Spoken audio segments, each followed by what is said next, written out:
Just days away from Election Day now after what has been a heated campaign season amid the coronavirus pandemic. And while polls in states like Ohio show a race that's almost too close to call, a former Republican Party chairman from right here in the Valley is putting his money on the challenger, Joe Biden. So joining us to go over why he is picking the former vice president to win it all this Tuesday, 21 News political analyst Dr. Bill Binning. Well, you have been, in politics for quite some time, and you've also been really reluctant, though, over the years to predict a winner. But you recently did do that on a podcast with Bertram D'Souza.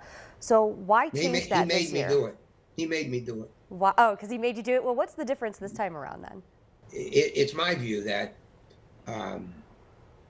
in China, for centuries, whenever the rivers would flood and ruin the crops, the Chinese would get a new dynasty. And I think that the same thing is going to occur here. In other words, all of the noise and all the money, the debates, it's all irrelevant. We are cursed by the gods because we have this virus. The plague, we have the plague. And one of the ways of getting rid of the plague is to get rid of the ruler. And so that's what's going to happen. We're going to get a new ruler with the expectation that we will please the gods and get rid of the plague. Okay, so you're blaming the president's fate on the pandemic itself. Now, you mentioned a few factors, though. Let's dive into the issues a little bit. Why Biden will win. You mentioned the virus, also the economic impact. What about the president's base who voted for him in record numbers enough to even flip longtime Democrats' strongholds like Trumbull County areas in Pennsylvania that always went blue or almost always did? Do you think that there's a considerable number of those who voted for him 4 years ago that may have crossed over since then, or maybe have gone back to maybe their original roots? I'm interested in that. As a political scientist, we gave a lot of attention to that in 2016, whether or not Mahoning and Trumbull are changing. And I think they have changed some. And I think I think Trump will get a good vote for a Republican candidate. Used to be in my day, which was a long time ago. We were looking at, we looked to get 36% of the vote in Mahoning County. I think he'll get closer to 40, if not higher, in Mahoning. So I think Mahoning has changed a little bit. That doesn't change what my prediction is the outcome of the election. But I do think that Mahoning and Trumbull have become more supportive of Trump, or at least the Republican Party with Trump as its leader. And we saw that 2 years ago. Do you think that the president will win Ohio, or how do you make up the math that you think Biden is going to win this race, even if he doesn't win Ohio? I don't know what's going to carry. I guess I don't think he's going to win Ohio. I don't think so. I think he's going to. I think the problem is I don't know expert on what's going to happen in the states, but I think he's got a problem. Pennsylvania, Michigan. He might win Florida, but I would think he's going to win. He's going to win Ohio. If Trump wins Ohio, it'll be by a very, very narrow margin. We might have a recount. Okay, what about the issue that was brought up in the last debate, the final debate between Biden and Trump?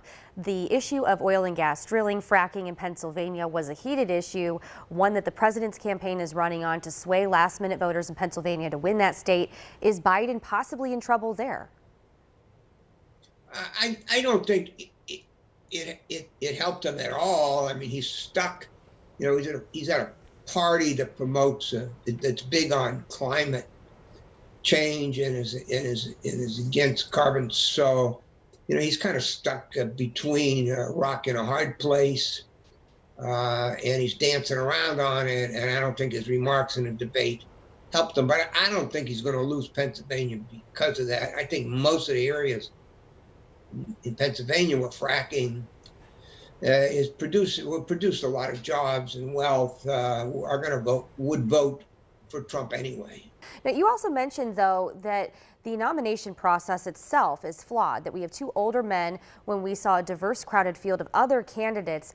What do you think needs to be changed when it comes to this nomination process the next time around, in your opinion, and will it change? The answer is I doubt it's going to change. The